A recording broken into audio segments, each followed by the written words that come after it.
Friends, सत श्री अकाल। आज हम भारत और चीन के बीच जो मैकमोहन रेखा है उसके बारे में जानकारी प्राप्त करेंगे। तो मेरे साथ बने रहिए और ऐसे ही आपको बहुत अच्छे लेख पढ़ने को मिलेंगे और आपका जो है बेस काफ़ी मजबूत होगा। ठीक है, अपन स्टार्ट करते हैं। भारत और चीन के बीच मैकमोहन रेखा। ठीक है, चीन जो है हमेशा ही अपनी विस्तारवादी नीति के लिए जाना जाता है। ठीक है, चीन ऐसा देश है जो चाहता है कि औपनिवेशिक काल का समय दोबारा आ जाए, मतलब पहले जो समय था वापस, और दुनिया में उसकी बादशाहत कायम हो जाए। चीन अपने सभी पड़ोसी देशों के साथ थल सीमा जल सीमा को लेकर विवाद चल रहा है।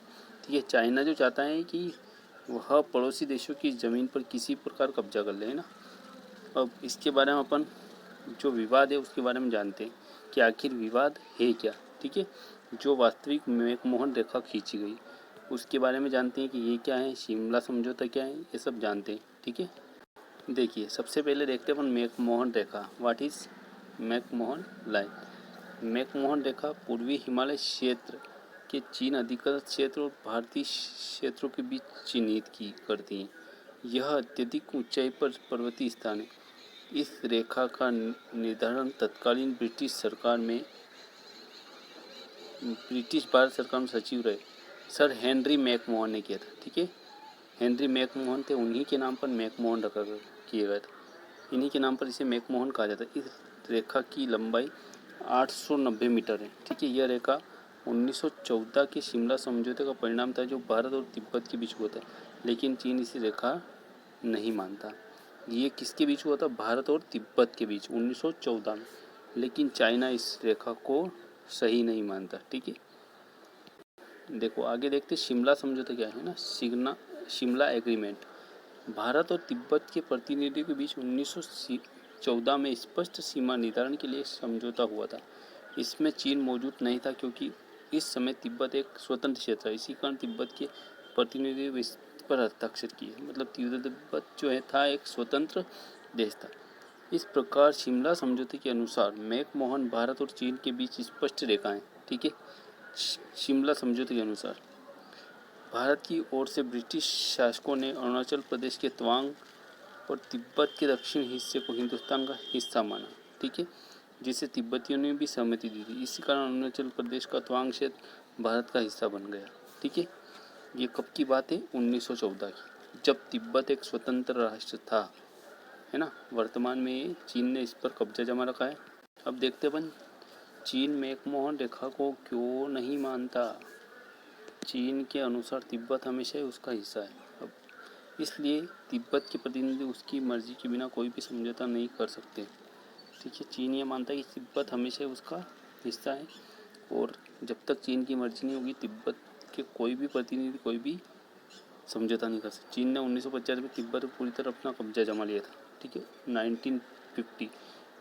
अब चीन न तो मैकमोहन रेखा को मान्यता देता न ही उसे स्वीकारता है। चीन का यह भी तर्क है कि शिमला समझौते में चीन नहीं था, इसलिए शिमला समझौते के लिए बाध्य नहीं। चीन ने 1950 तिब्बत को कब्जा करने के बाद अरुणाचल प्रदेश पर अपना दावा जताना शुरू किया था। जैसे ही तिब्बत पर कब्जा किया तो अरुणाचल प्रदेश, ठीक है, उस पर अपना दावा जताने लगा था। क्या कहता है मैकमोहन रेखा है, इंडिया क्या कहता है? भारत का मानना है कि जब 1914 में मैकमोहन रेखा तय हुई तब तिब्बत एक कमज़ोर लेकिन स्वतंत्र देश था, इसलिए उसको अपने देश की तरफ से सीमा समझौता करने का पूरा हक था। अर्थात भारत के अनुसार जब मैकमोहन रेखा खींची गई थी तब तिब्बत पर चीन का शासन नहीं था। ये तो सही बात है। इसलिए मैकमोहन रेखा को ही भारत और चीन के बीच स्पष्ट रेखा है।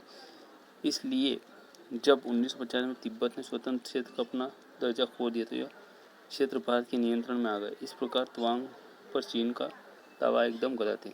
जो अरुणाचल प्रदेश में तवांग क्षेत्र जो है ना, जिस पर चीन अपना दावा करता है वो गलत है। किसके अनुसार? शिमला समझौते के अनुसार और मैकमोहन रेखा जो खींची गई थी। ठीक है, देखिए अब देखते हैं मैकमोहन रेखा की पर वास्तविक स्थिति। भारत मैकमोहन रेखा को मान्यता देता है और भारत और चीन के बीच actual line of control LAC बोलते अपन। ठीक है, LAC और LOC किस में है? भारत और पाकिस्तान के बीच। ठीक है, जबकि चीन मैकमोहन रेखा को मान्यता नहीं थी। चीन का कहना है कि विवादित क्षेत्र का लगभग 2000 किलोमीटर जबकि भारत ने इसे 4000 किलोमीटर बताता है। ठीक है, भारत और चीन के बीच यह विवादित अरुणाचल प्रदेश तवांग में, जिसे चीन दक्षिणी तिब्बत कहकर अपना हिस्सा मानता है, जबकि शिमला समझौते के अनुसार ये भारतीय राज्य का हिस्सा है। इस प्रकार स्पष्ट है कि चीन लगभग हर उस संधि को नकारता है जिसने कम्युनिस्ट क्रांति होने से पहले मंजूरी दी थी। पंचशील समझौते के बारे में भी यही स्थिति है, ठीक है। न तो शिमला समझौते को मानता, न मैकमोहन रेखा को मानता। If you like this video, subscribe my channel and share with your friends. Thank you.